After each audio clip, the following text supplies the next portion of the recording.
The game of Super 301. Why does America target India every time? Just close your eyes for a moment and imagine. It's morning. Flashing headlines run across the TV.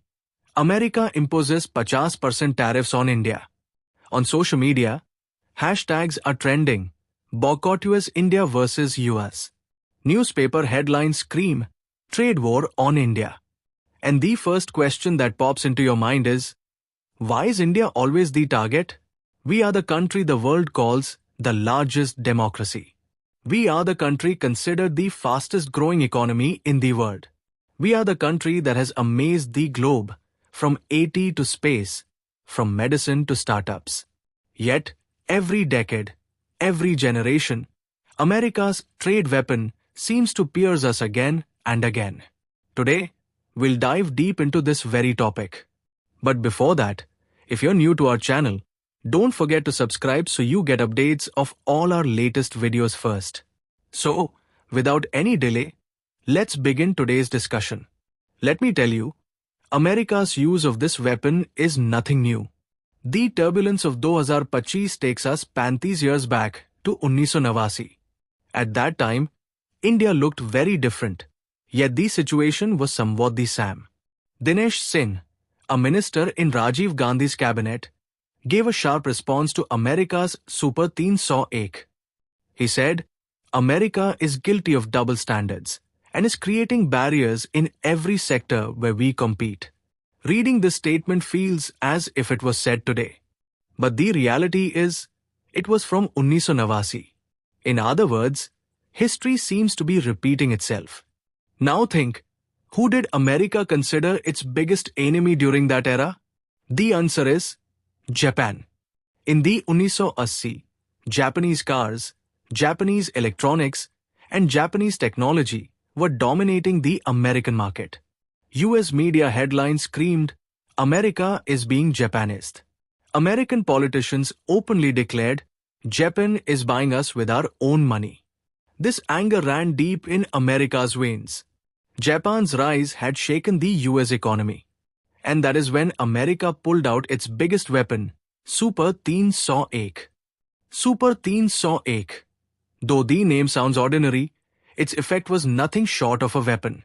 It was a strengthened version of Section 301 of the US Trade Act of 1974, made even more powerful in 1988 by President George H.W. Bush. Under this law, the US identified countries engaged in unfair trade practices. Then, it slapped heavy tariffs and sanctions on them. Initially, the main target was Japan. But in 1989, when America released its very first Super 301 list, India was stunned to see three names on it: Japan, Brazil, and India. So the question was, how did India end up on this list in the first place? Japan's trade surplus with America ran into billions of dollars. Brazil was also an emerging power. But India's surplus was only about $690 million. Yet, America put us in the same list.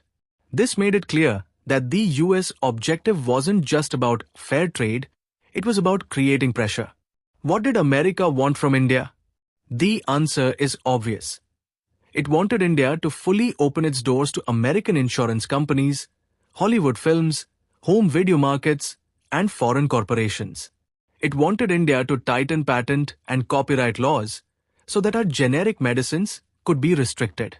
At that time, India was going through political turbulence. After the Bofors scandal, Rajiv Gandhi's grip had weakened, and VP Singh's government had come to power. But the interesting part is, both leaders refused to bow down to America's threats.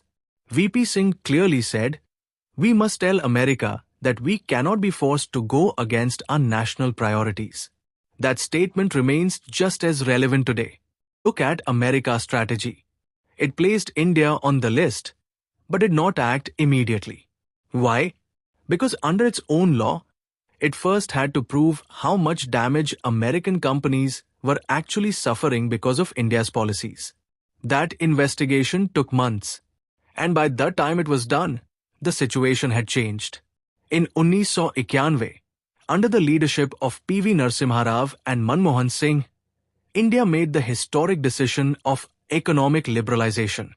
Foreign investment doors were opened, and many of America's demands were automatically fulfilled. Now think how fascinating this story really is. In 1989, India appeared on the Super 301 list, but America couldn't act immediately. Then, in 1991, India changed its policies. Whether this change was due to US pressure or our own compulsions is still a matter of debate. But the truth remains, America once again bent us with its tariff weapon. And the same pattern is being repeated today in 2025. The only difference is that where once Japan stood, today it is China. Trump built the very foundation of his political career on imposing tariffs against China. The US-China trade war shook the global economy. But now Trump has shown some leniency toward China. Why? Because hitting China too hard could disrupt global energy prices and supply chains. But India?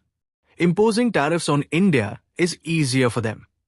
Because through this, America gets the chance to send multiple signals at once to Russia, to China, and to India itself. India is buying crude oil from Russia and refining it for resale. China is doing the same. Yet Trump's gaze is fixed only on India. US Secretary of State Marco Rubio clearly said, if tariffs are imposed on China, energy prices will rise. But tariffs on India are necessary. That is America's double standard in plain sight. This is why US foreign policy expert Evan Feigenbaum says, the way America has shifted from an anti-China coalition to an anti-India coalition will go down as one of the strangest stories in American history. And even former US National Security Advisor John Bolton has admitted Trump's stance will undermine decades of American efforts to pull India away from Russia and China. Now think about it. Is all this just politics? No. This is a clear pattern. Whenever America fears an Asian power, India ends up getting burned in the heat. In the 1980 it was Japan, in the 2000 it was China, and in 2025 once again it is China. But in between, America always finds an excuse to put pressure on India. 1989 India and 2025 India are worlds apart. Back then, our foreign currency reserves were weak and our economy was constrained. Today, we are the world's fifth largest economy. But one thing remains the same, America's tariff weapon. The only difference is that back then, our leaders used to say, we will not bend against our national priorities. And today, we too must repeat the same. Because if America imposes tariffs on India, the impact won't just be felt by big industrialists. It will hit the budget of your household and mine. Mobile phones will get more expensive, medicines will cost more, and petrol and diesel prices will rise. And when these go up, inflation will creep right into your kitchen. So the question is, will we repeat the same mistake again? Will we change our policies out of fear of America's Super 301 type weapons? Or will we stand firm on our own priorities?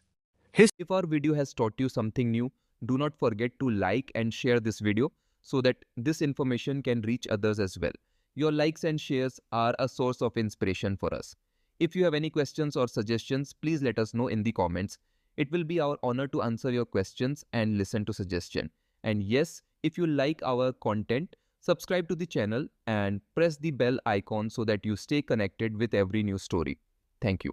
GRT Business YouTube channel sources, news from various news agencies, opinion polls and other public sources. We try to ensure that every report and summary is accurate and verified, but we are not responsible for any dispute or error. Our aim is only to provide you with accurate information.